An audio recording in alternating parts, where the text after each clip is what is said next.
O papo base de hoje é bom pra caramba, eu digo assim. Vamos falar de fé, vamos falar de vida, vamos falar de Valdemir Luiz Debona. Conhece? Conhece sim. Vamos conversar com o Padre Miro. Mas antes de começar esse papo gostoso que a gente vai ter, eu quero pedir para você, siga nosso canal, se inscreva ali no cantinho, é muito importante. Deixa o joinha, comente e assista essa e outras entrevistas aqui pelo canal do Papo Base ou também pelo site www.radiomarconi.net. E agora eu converso com ele. Padre Miro, muito obrigado por receber a nossa equipe. Veio de férias, está descansado, está tranquilo agora, começar 2020 com força total. Primeiramente é uma alegria estar aqui com vocês, principalmente contigo, um grande amigo aqui de Uruçanga, que faz parte também da nossa vida, da vida da Rádio Marconi, que faz parte também da nossa igreja, que faz parte do nosso dia a dia. Então, conversar com os amigos sempre é uma grande alegria. Isso. E como você disse, se já terminaram as férias? Sim, terminaram as férias, apesar que a gente faz... Mas tira férias? Eu acho que não tira, né? Porque sempre continua nativa, né? Ou seja, quase que podemos dizer que é deixar um local para ir para outro local para trabalhar da mesma forma. Porque, na verdade, eu saí de férias 15 dias, né? 15 dias. Mas eu fiquei uma semana em casa com a família, meus irmãos. Fiquei uma semana fazendo um estudo em Florianópolis e fiquei uma semana já trabalhando, organizando a cave que eu tenho lá em Volta Redonda. Então, foram 3 semanas, mas 3 semanas também bem preenchidas e bem aproveitadas. Padre, quem é o Padre Miro? Que boa pergunta. Gostei. Isso faz com que a gente pare e pense em si mesmo, porque cada um de nós não somos um número, nós temos uma identidade, né? Então eu sou o Padre Miro Debona, Valdemir Luiz Debona, que nasci num lugarzinho chamado São Martinho Baixo, de Siderópolis, aqui de Santa Catarina, e a minha família de lá de São Martinho Baixo trabalha na roça. Ainda hoje meus irmãos trabalham na roça. Meus pais já são falecidos, o seu Antônio Debona e a dona Lídia Maria Daminelli Debona, né? Então eu sou bem italiano, por isso que às vezes me arrisco até na missa a falar alguma coisa em italiano, porque de parte de meu pai, Debona com Feltrin. Certo. De parte de minha mãe, Daminelli e Moretto, né? Sobrenomes tradicionais. Todos sobrenomes tradicionais, né? E o sobrenome Debona, você já sabe que sobrenome Debona é bem italiano, né? Que aqui também tem bastante pessoas, a cidade que faz esse vínculo também com a cidade da Itália, né? Principalmente de onde vieram os meus avós, de uma cidade lá, Longarone. E mais específico, lá de um município não, digamos assim, o bairro seria de Sofranco, de Longarone, na Itália. Já foi até lá? Já fui, já conheço Longarone, já fui ver de onde vieram os meus avós, já tirei algumas fotos, já trouxe para o pessoal assistir, ver alguma coisa de lá também, algum vídeo, alguma coisa que o pessoal tinha lá de Longarone, lá da Liga del Vagnonta, onde deu naquela noite, né? A catástrofe. Isso, exatamente. Então, fui lá quase que um mês lá na Itália, visitando esses lugares. Padre, e como é que surgiu o interesse pela religião? Você, padre, como é que hoje parece que não é mais tão comum, né? E eu não sei se as pessoas não estão tendo interesse, enfim, pelo menos no nosso círculo, né? Mas como é que surgiu o interesse para se tornar o Padre Miro? Tá. E aí, deixa eu só terminar então, porque aí eu sei um pouco fora da linha da família, né? Aí eu tenho mais 4 irmãos. Nós somos em 5 irmãos. 5 irmãos. O primeiro mais velho é o Valnei, o segundo Valdenir, terceiro Valdir e a Maria. Depois, né, entre o terceiro e a última, que é a Maria, minha irmã, aí estou eu. Né? Então nós estamos em 5. E aí, claro, eu comecei a estudar lá na comunidade de São Martinho Baixo, naquela escolinha primária, de antigamente. Pequenininha. Aquela escolinha feita de madeira, né?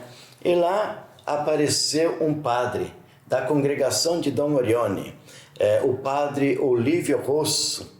Aí ele foi lá e entrou lá na sala, ainda aquela sala que era primeiro, segundo e terceiro, tudo junto, que a professora dividia, ela repartia assim com uma linha assim, né? O mesmo quadro, né?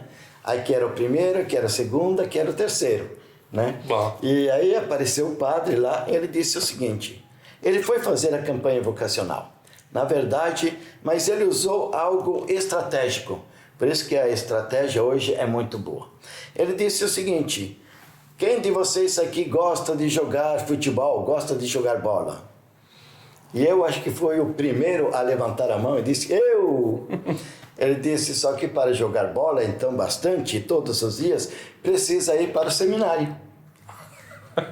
E eu, né, com 11 anos, falei, é lá que eu vou, né, é para o seminário que eu vou. Então, a minha chamada mesmo para o seminário, para entrar no seminário, não é porque eu era coroinha, não é porque ia muito na missa, não é porque ajudava o padre lá na comunidade, nada disso. Era exatamente porque partiu desse desejo de jogar bola e tinha no seminário, tinha bola, futebol todos os dias. E por isso foi... E tinha mesmo a promessa cumprida? Isso sim. Né? E que graças a Deus, eu, depois que entrei para o seminário, isto foi aí no ano seguinte, em 1975, aí eu terminei o quarto ano, que a gente chamava o quarto ano primário, né? Aí eu fiz o quarto ano aí do município de Siderópolis mesmo, na comunidade de Alto Rio Maina, que distanciava da minha casa até o Alto Rio Maina para ir e fazer o quarto ano, 7 quilômetros, uma distância de 7 quilômetros. E como naquela época não tinha transporte escolar, não tinha nada disso, eu tinha que fazer a pé, muitas vezes descalço, muitas vezes calça curta, para ir e fazer o quarto ano. Ia de manhã cedo, saía de casa 5 e pouco para chegar lá às 7 horas e depois voltava a pé também, descalço, caminhando lá pelo meio do mato. E para depois, no ano seguinte, em 1976, entrei para o seminário. Certo. Com todos esses sacrifícios. O padre falou desse sacrifício de a pé, caminhar muitos e muitos quilômetros, né?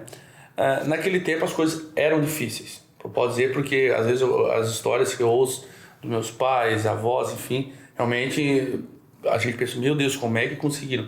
E hoje as coisas estão muito fáceis. Porém, parece que pela facilidade que tem hoje a dificuldade de se alcançar. Por que disso? Se na época as dificuldades de transporte financeiro, que era o principal, enfim, eram tão difíceis, as pessoas batalhavam, conseguiam. E hoje que tem toda a facilidade, que é tudo na nossa palma da mão, é a depressão, é a dificuldade, todos esses problemas que a gente vê no dia a dia. Tá. Eu vou tentando, lembrando das tuas perguntas, para não me perder aqui, né? Aí você volta de novo um pouquinho na pergunta anterior, né? Aí eu entrei em 1976, entrei para o seminário em Siderópolis, Instituto São Pio X, que é o seminário, né, de Siderópolis, que ainda hoje tem, né? Que ainda tem, ele está ainda lá, e juntamente com o Colégio Dom Orione, lá no mesmo prédio, é colégio e é também seminário. Certo. Aí eu entrei para o seminário, estudava também no Colégio Dom Orione. Então o Colégio Dom Orione, ele é aberto, ele é um colégio particular, mas tem muitos alunos. Então, além de ser seminarista, jogar bola na hora das atividades do seminário, eu também jogava e fazia parte do time do Colégio Dom Orione. Era, né? Atleta do colégio, então. Sim, podemos dizer que né, eu sempre gostei de Sim. futebol, né? Aí fazia parte, jogava no time do colégio. Que posição, padre? Hã? Era um atacante, defesa? Não, eu era lá na ponta esquerda. Na ponta? Sim. Atacante, então? Isso, atacante. Uhum. E eu conseguia bem chutar e tudo com o pé esquerdo. Eu utilizava os dois, mas eu não tinha dificuldade em um e o outro. Tinha a habilidade de poder jogar com os dois, né? Por isso eu jogava sempre lá na frente. E diga-se de passagem, lembranças boas, né? Quantos gols e bonitos gols. Que hoje eu mesmo pensando, trazendo na minha memória, digo, que pena que naquela época não tinha celular para gravar. Os gols Porque tá no PSG da vida, Poxa, do Milan. Mas eu depois te conto uma outra coisa. Opa. Tá? Depois eu te conto outra coisa. Então, dizendo o seguinte, no time também do Colégio Dom Orione, também era profissional. Né? Também era profissional no Colégio Dom Orione. E aí a gente saía para jogar com outros times e tudo, no campeonato de Siderópolis, de futebol de salão também, né? Fazia parte, tudo gostava. E graças a Deus. Mas aí, veja só, lembra da outra pergunta que você me fez, tá? Para não deixar esquecer, tá? E aí então, no final do segundo ano do ensino médio, aí eu fui mandado embora, tá? Não é que eu saí, eu fui mandado embora do seminário. O padre que me mandou embora, digamos assim, né? É porque na época era muita dificuldade também e tinha muitos seminaristas. Então tinha que fazer uma peneira. E talvez a peneira que era, né? Não sei qual o motivo, o que ele pegava sempre para fazer essa peneira no final do ano. Aí eu fiquei em casa e naquelas férias, olha só as férias, né? Eu e meu primo fomos fazer o teste aqui no Criciúma, lá no Pinheirinho, né? E aí eu passei. Olha! Era para entrar como juvenil do Criciúma. Que ano isso? Isto já era eu me formei em 82, no ano de 1980. Certo. Né? E lá eu havia passado. E também eu tinha feito o seguinte, olha outra coisa bacana também, férias. Encontrei lá na rua um papelzinho, porque eu gosto muito de avião. Viajar de avião é o meu, né? Nossa, me deixa, se você quiser me dar um presente que me eleva, que me deixa nas nuvens, avião. Me dê uma passagem de avião. Seja daqui de Jaguaruna, São Paulo, já tá feliz já. Nossa, eu tenho uma emoção muito grande, não sei, né? Andar de avião, eu gosto de estar lá em cima, olhar para baixo, ver toda aquela paisagem linda, bonita. Até quando que eu viajo, que é tempo feio e está acima das nuvens, eu até me entristeço por não poder ver a paisagem. E aí eu encontrei um papel que era da Força Aérea Brasileira, da FAB. Mandamos para lá e tudo, foi com perguntas, respostas, avaliação física da saúde, isso aqui. Também poderia ter entrado na FAB em Guaratinguetá, São Paulo. São Paulo. E depois, no final das férias, início do ano letivo do terceirão, que já estava no terceirão, o mesmo padre que me mandou embora apareceu lá em casa, falando com a minha família, falando com meus pais, falando comigo, se eu queria voltar novamente para o seminário. Que na hora que ele mandou embora, ele disse assim, que tinha que diminuir um pouco o grupo, porque a dificuldade era tanta, né? Então ele me mandou embora. E depois os outros padres disseram por que tinha me mandado embora, se eu não tinha problema, isso, aquilo. Aí eu fiquei entre voltar para o seminário, ser jogador de futebol e ser piloto. Olhem! Aí, primeiro que excluí, o piloto. Ser piloto. Por quê? Foi a Porque primeira tinha opção que ficar longe da família. Certo. Tinha que ir para São Paulo. Eu ainda não havia saído nem da região aqui de Criciúma. Era pertinho, mas quando eu voltava a pé, né? Jogador, eu dizia, aqui em Criciúma, vou e volto, não tem problema. Né? Mas mesmo assim, deixei também o futebol e voltei para o seminário. Mas ainda hoje gosto muito de de viajar de avião, está ainda bem dentro do meu sangue. Quando que eu vejo aqueles aviões que corta o céu aqui, que deixa aquele rastro de fumaça, né? Fico imaginando, saindo de um lugar, chegando em outro lugar, imagina o aeroporto, imagina as pessoas vindo, saindo, despedidas. Eu gosto Quantas muito, histórias ali, né? Eu gosto de ver despedidas, choros, lágrimas, e quando chega, abraços, beijos, sorrisos. Eu quando vou ao aeroporto, eu sempre fico imaginando assim, ó, eu gosto de observar o vai e vem, chegando, quantas histórias, quantos motivos estão ali, né, as despedidas, né, realmente é bem interessante. Mas o padre falou que, depois a gente volta para aquela pergunta, que a aeronáutica, no caso, a distância da família. Sim. O futebol era pertinho, né? Pertinho, era aqui em Criciúma. Mas a vida de pároco, ela também não leva para longe, para perto, enfim. Certo, só que eu voltar para o seminário era ainda voltar para Siderópolis.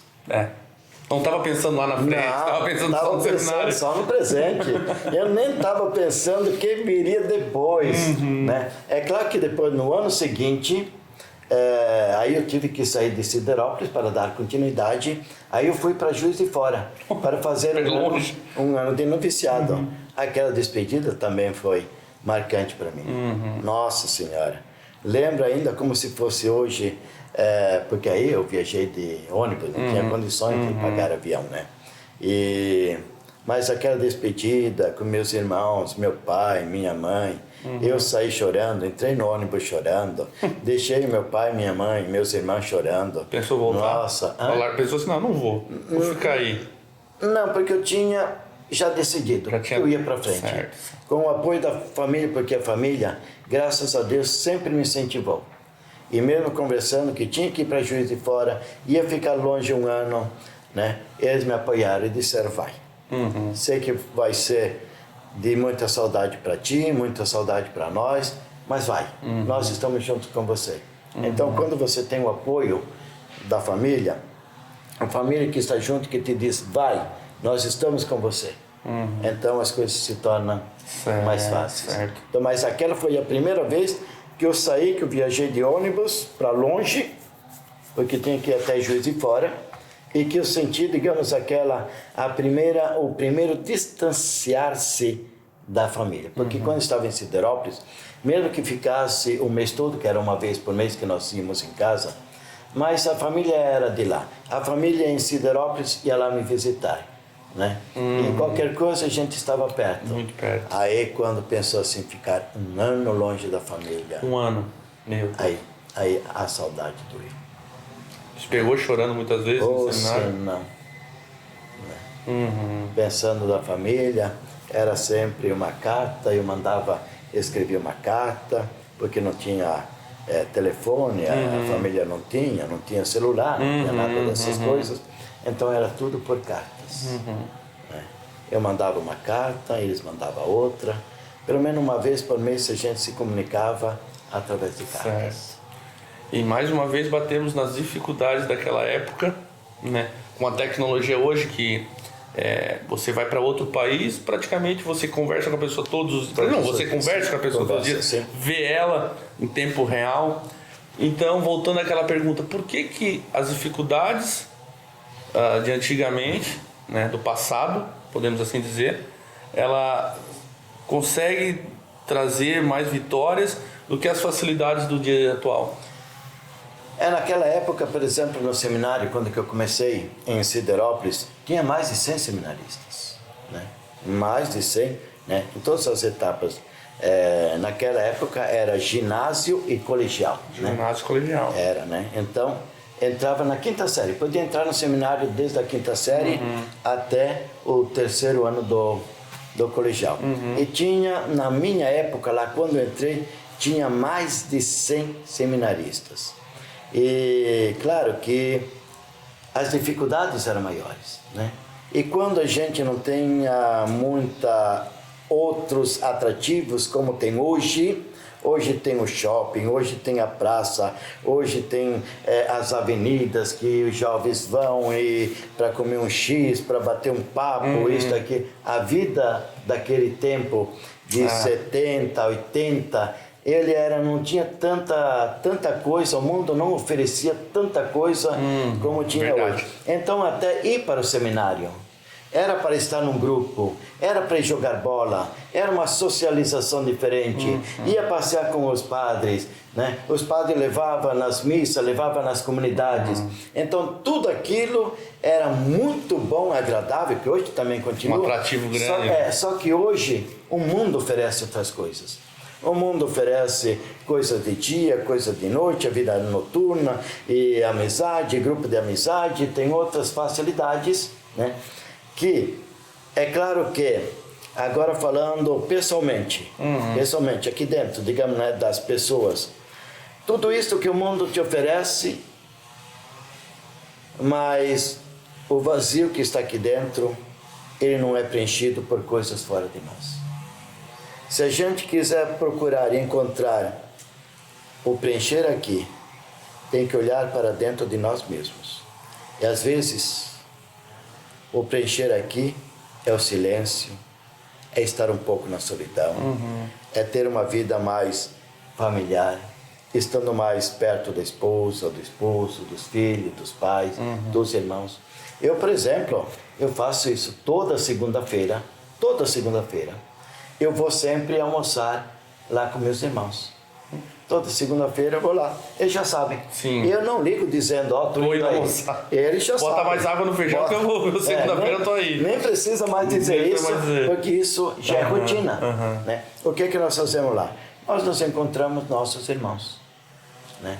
Por mais que o mundo ofereça tantas coisas aqui fora, mas a gente ainda sente a necessidade do tato a tato, de eu estar perto, do olho, de olhar olho no olho, de ver a pessoa, de conversar a pessoa, porque às vezes pelo WhatsApp você não vê a fisionomia da pessoa, você não olha os olhos da pessoa, você não sente a pessoa. A pessoa pelo WhatsApp, aquele que está do outro lado, é fria, porque apenas palavras, e nem palavras ouvidas, às vezes são apenas palavras escritas, né? E quando que é assim, você olha nos olhos, se eu olho aqui para você assim, né? Eu sinto o que você está passando neste momento. Se você está alegre, o teu olhar é de uma forma. Se você está triste, o teu olhar é outro. Né? Se você está preocupado, o teu olhar é outro. Quando que eu chegava em casa, e a minha mãe estava viva, por exemplo, eu não precisava dizer como me encontrava ou como chegava em casa. A minha mãe dizia, por que você está triste? Não, mãe, não estou triste, não. Ela já percebeu. Não, conta para mim porque você está triste, sim. E era na lata, e ela acertava. Eu vejo que o padre é muito ligado à família e valoriza muito isso, e realmente é o pilar de tudo, né? E se vem se discutindo muito a família nos meios, que hoje a família ocupa seus filhos para não incomodar e dar um celular, dar um tablet. Os pais levam o trabalho para casa através da tecnologia. A família de hoje é diferente do passado? A família de hoje... A família parece que hoje é mais individual. Sim. Cada um no seu quadrado, podemos assim dizer, né? Certo, só que eu ia dizer, a família antigamente talvez ela não tinha tanto conhecimento, ensinamento de como usar os seus papéis. O pai, como ele deveria ser, como esposo, como esposa. Hoje, os conhecimentos que temos, ele te ensina a ser pai de uma outra forma, né? Antigamente, o que é que nós tínhamos? Eram pais autoritários, eram pais assim, que eram mais duros com os filhos. Hoje, isso é diferente. O pai é mais amoroso, entende mais os filhos, não é mais assim aquele pai autoritário, ele conversa mais, ele pede para o filho sentar para conversar, para ver. Antigamente não tinha essa aproximação. Estou falando como pai e mãe, tá? Com os filhos. Né? Hoje em dia tem mais essa aproximação. Do pai saber mais o seu papel de pai, desenvolver melhor o seu papel de pai. Porém, hoje a família ela ficou mais fria, o relacionamento ficou mais frio, o amor ficou mais frio, a afetividade ficou mais fria. E é por isso que hoje em dia muitos jovens, filhos, entram nas drogas, entram numa depressão e tenta também o suicídio, porque o vazio existencial. Os pais hoje não conseguem preencher esse vazio existencial que existe aqui dentro. Tem até uma aproximação, o pai conhece mais, porém, o que adianta ser próximos como pessoas, mas não ser próximos do coração? Porque às vezes a gente vai nos restaurantes, a gente vai no shopping, por exemplo, lá e a gente vê a família que está lá unida, sentada numa mesma mesa, em volta de uma mesma mesa, porém o pai não conversa, a mãe não conversa. Todo mundo aqui. Isso mesmo. Então adianta estar próximo também de corpo, mas não estar próximo com a alma? Então é isso. Então as famílias tentaram melhorar, tentaram ensinar, tentaram fazer com que os pais fossem mais próximos, porém eles se tornaram mais distantes. E Padre Miro, onde é que entra Deus nisso tudo? A gente falou da família, falou do amor, que Deus é amor. E Deus, onde é que entra nisso tudo? Eu sempre digo, Deus é base. Deus é base para tudo. Não só na família, mas Deus é base em qualquer situação, qualquer coisa que nós nos encontrarmos lá fora, Deus é base. Veja só o que é que me vem em mente aqui como base que eu digo. É a palavra que está em Mateus, não lembro mais o capítulo, se é o capítulo 7, não lembro, que diz o seguinte, que a pessoa é como um construtor. E o bom construtor, ele edifica a sua casa, a sua vida sobre a rocha firme, que são os ensinamentos e mandamentos de Deus. E aí diz o seguinte, em todo e qualquer lugar, virão as enchentes, baterão os ventos, as chuvas virão, né? Mas aquela casa não será destruída em todos os sentidos. Seja na família, seja como um jovem lá fora, uma pessoa, seja no trabalho, seja no esporte, seja qual for, a pessoa não se deixará abater, a pessoa não se deixará levar, a pessoa não entrará no caminhos tortuosos nem nada, porque terá como base o Senhor, seus ensinamentos e mandamentos. E aí naquele mesmo texto da Bíblia que eu estou falando, diz também o seguinte, mas o homem também pode ser insensato. Insensato seria como aquele que não ouve, ou ouvindo as palavras de Deus, não as põe em prática. Não coloca Deus como alicerce da vida. Não coloca Deus como firmamento.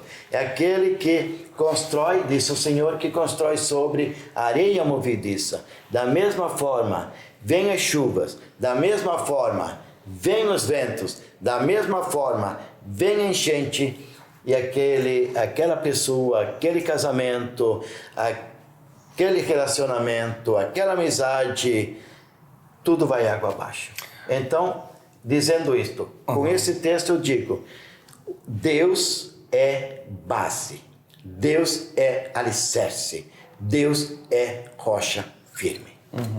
E padre que tem esse contato, esse olho no olho com todos, com praticamente, aliás, muita gente, né? Principalmente nas missas, as pessoas estão tendo realmente Deus como esse alicerce, porque parece que existe muito questionamento, principalmente até mesmo com, será que Deus existe? Existe muito questionamento. Será que é tudo isso mesmo? Como é que o padre analisa Deus existe? O padre falou que sim agora, já até respondeu isso. Mas, repito, Deus existe? Ou se não, essa pergunta, né, já respondi anterior. E eu mesmo na minha vida, eu sinto forte a presença de Deus. Por que as pessoas não sentem muito próxima essa presença de Deus? Porque a experiência que eles fazem é uma experiência longe de Deus, não vivem o Deus no dia a dia. Para muitos, Deus é o Deus do domingo, é o Deus da missa, não é o Deus do dia a dia. Né? Em casa, eu não faço as coisas que Deus me manda, que Deus me pede, não faço aquilo que é certo, que é bíblico, não faço as coisas por fazer que tem um fundamento, que tem um ensinamento. Eu desvinculo muito o Deus, né? Porque muitos dizem, religião não pode se misturar com política, religião não pode se misturar com esporte, religião não pode se misturar. Ou seja, o que é que eles dizem como religião? Religião é ir na missa aos domingos e dias festa de guarda. Aí eu digo que eu sou cristão, que eu sou católico, que eu frequento, que eu tenho uma religião. Mas que religião é esta? Então, se eu não vivo, se eu não me encarno e se eu não pego uma religião encarnada na minha prática, no meu dia a dia, se a cada dia eu não começar o dia pelo menos fazendo o sinal da cruz, se pelo menos eu não invoco a presença de Deus, se eu não me sinto como filho de Deus, se eu não sei que Deus é Pai, muitas vezes eu digo o seguinte, eu me refiro a mim e ao outro ser superior, esse Deus apenas como Deus. Algo que criou o universo, que está longe, que está fora de mim, né? E que não tem essa aproximação. E como antigamente as mães ensinavam para os filhos, dizia quando falava de Deus, filho, Deus, você sabe onde está Deus? Deus está lá no céu. E ainda por cima, as mães chegavam a dizer, para dizer uma distância tão grande, que esse lá que elas diziam, era um lá puxado. Filho, Deus está lá no céu, lá muito longe, lá em cima. Né? Hoje em dia a gente sabe, se você pega a palavra, tá? Estou te falando só a palavra Deus, não o significado, mas a palavra Deus. Deus, D-E-U-S. Olha só, Deus, o que é Deus? Deus tem o eu no meio. Eu estou em Deus e Deus está em mim. Se a gente não conseguir fazer essa junção, o estar junto, o sentir que a minha vida está em Deus e que o ser de Deus está em mim, aí eu começo a questionar a Deus. Não sinto Deus, digo que Deus não existe. Porque eu não fiz isso. Porque eu não passei no vestibular, Sim, Deus não me ajudou. Exatamente. Ou seja, muitos acabam dizendo e fazendo Deus supermercado. Né? Ou seja, passa um mês, agora não estou precisando de nada. Não. Então agora Deus, tudo bem. Deus está lá na. Vou dar férias para Deus. Isso mesmo, né? Então não lembro, não rezo, não vou na missa, não vou no culto, não vou na minha religião, não vou em nada. Tá? Mas quando a água bate, né? Não vamos dizer água bateu na mão, vamos dizer. Vamos subir um pouquinho mais. Pescoço. Bateu no pescoço, sabe o que é que acontece? Aí eu vou e peço a Deus. Só que aí eu quero. Aí você ajoelha, chora. Mas aí sabe o quê? Padre Miro me dá uma bênção. Mas aí sabe o quê? Aí se eu não recebo, o que é que acontece? Eu vou, Deus, você tem que me ajudar. Como que é uma obrigação? Eu faço isto, eu vim te pedir, agora você tem que me ajudar. E não é isto? É uma caminhada de fé que tem que ser feita. E quando eu não recebo, também, às vezes eu não pergunto nem se essa é a vontade de Deus, porque Deus me dá segundo a vontade dEle. E aquilo que é bom para mim. Né? Não adianta eu querer pedir alguma coisa que Deus vê que não é bom, que Deus vê que Ele disse o seguinte, mas isso é bom para ti. Mas isso que você quer fazer não é bom para o próximo, não é bom para o outro, não é bom para a família, não é bom para o universo, não é bom para o meio ambiente. Por que você quer isso? Então Deus também não te dá. Se é para te dar algo para prejudicar, Deus não te dá. E quando acontece isso, então a pessoa, como que tivesse recebido o não de Deus, o que é que ela faz? Deus não existe. Porque se tivesse existido, Ele teria me dado aquilo que eu pedi. Mas como que Ele não me deu, então Ele não existe. É meio que um escambo. Se acontecer isso, Deus me ajudar, eu fico 1 ano sem tomar Coca-Cola. É meio que um escambo, né? Exatamente. Mas o padre... E pode ver que as pessoas, elas acabam fazendo sempre essa promessa que você diz. Note bem que se Deus me der, primeiramente eu tenho que receber para fazer. Quando que você viu que as pessoas fazem as coisas por merecer? Vou começar antes que Deus me dê. Isso, eu vou fazer a minha promessa, o meu sacrifício, vou dar o melhor de mim primeiro, para que através do meu efeito, da minha ação, da minha persistência, eu receba como recompensa, ou seja, aquilo que eu preciso para a minha vida. Então, olha sempre que que as pessoas estão acostumadas primeiro receber para depois fazer. E quantas pessoas? Eu, como padre, sei, e sei de muitas pessoas, que fizeram a promessa, receberam e não cumpriram. Vixe, é pior? Pior? Quebrar a promessa para Deus é pior? É quebrar a promessa. Ou trocar. Aí é querer... Eu vou ficar um tempo sem tomar Coca-Cola, aí chega num período, não, eu vou trocar, eu vou ficar um tempo sem tomar café, mas vou tomar Coca-Cola. E aí é enganar a Deus, querer enganar a Deus. Né? Não sei porque eu fiz, padre. Ah, é? Mas você cumpriu a promessa? Eu cheguei a pesquisar no Google se era pecado quebrar a promessa, padre. Era vinho, que eu sou apaixonado por vinho. Eu fiquei, eu acho que de janeiro a setembro, eu fiquei um ano. De janeiro a setembro, eu disse, Deus, será que não dá pra nós conversar?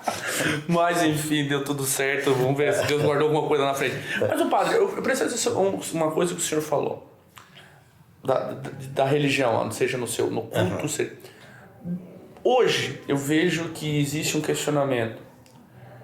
Eu sou católico, eu sou evangélico, eu sou espírita, enfim... Como é que o Padre Miro analisa essas religiões? Alguns ainda com uma disputa de qual é a melhor religião para angariar fiéis. Qual a visão do Padre Miro de todas as religiões, especificamente falando da evangélica, da espírita, que são as que mais sobressaem aqui, principalmente na nossa região?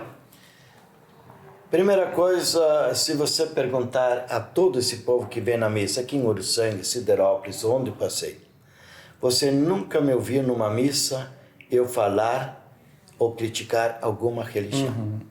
Verdade. E a primeira coisa, né, não é porque talvez concorde ou discorde, mas eu digo que todas elas têm algo bom. Todas elas. Porque quando te falam de Deus, e se elas te levam para Deus, é melhor que tenhamos essas religiões que também estão junto, levando as pessoas para Deus, ensinando o caminho de Deus, do que eu bater de frente e não querer ter nenhuma outra religião e talvez não dar conta de poder pastorear todo esse povo de Deus e que muitas pessoas pudessem estar trilhando outros caminhos que não fossem os caminhos de Deus. Então, se você vem, mesmo com outro pensamento, mas que você vem e me ajuda a levar os jovens, as famílias, os casais, as pessoas, empresários e tudo mais para Deus, ótimo, estamos somando, nós não estamos dividindo, mesmo que eu seja A e que você seja B, que seja um outro C, se a gente se unir para fazer um trabalho de evangelização, evangelizar as pessoas, fazer com que as pessoas sejam de fé e que tenha Deus em primeiro lugar e que sirva a Deus e que sirva o próximo, fazendo o bem sempre, o bem a todos e o mal nunca a ninguém. Por que eu vou criticar? Os caminhos podem ser muitos, mas o direcionamento tem que ser o mesmo, único, né? Exatamente, por isso que eu digo, as religiões aqui, eu estou falando das religiões, onde todas aqui estão aqui na mesma base, mas onde o funil lá em cima é Deus. Né? Lá em cima a cabeça é Deus, o centro é Deus. Né? Tudo deve convergir, ir, né, para Deus. Aí, né? Então, você nunca me viu ou vai me ouvir eu criticar as igrejas. Certo. Claro que tem coisa que talvez uma e outra tem os acertos, tem o certo, tem o positivo, tem o bom e tem também as suas falhas e erros. Mas enquanto elas levarem o povo para Deus, isto é louvável. Padre Miro, a gente falou de Deus, óbvio, e está mais provado, né, da sua existência. Existe Deus, existe o demônio. Certeza. E o que é esse demônio? O demônio, claro que tem que fazer todo esse estudo bíblico, mas é dentro da Bíblia que eu estou falando. Existia um anjo que estava muito próximo de Deus, né?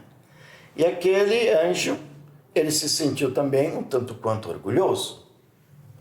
E ele queria ser igual a Deus, né? Então, nessa disputa com Deus, ele se rebelou, porque Deus é Deus, e ninguém ocupa o lugar de Deus. Ele disse: então vou criar o meu reino.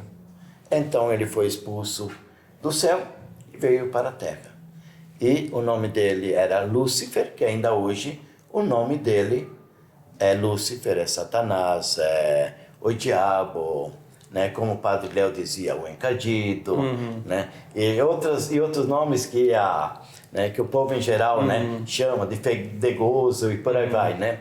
Então esse era um anjo bom. Só que ele teve que fazer o seguinte: se ele quisesse também descer a terra, mas para fazer o bem, ele seria igual a Deus. Ele queria algo específico dele. Então ele falou: para eu combater a Deus, para eu ser ao contrário de Deus, então tenho que ensinar e fazer e mandar fazer o contrário. Não. Então, se para Deus é fazer o bem, ele diz: faça o mal. Certo. E aí ele te oferece as coisas do reino dele.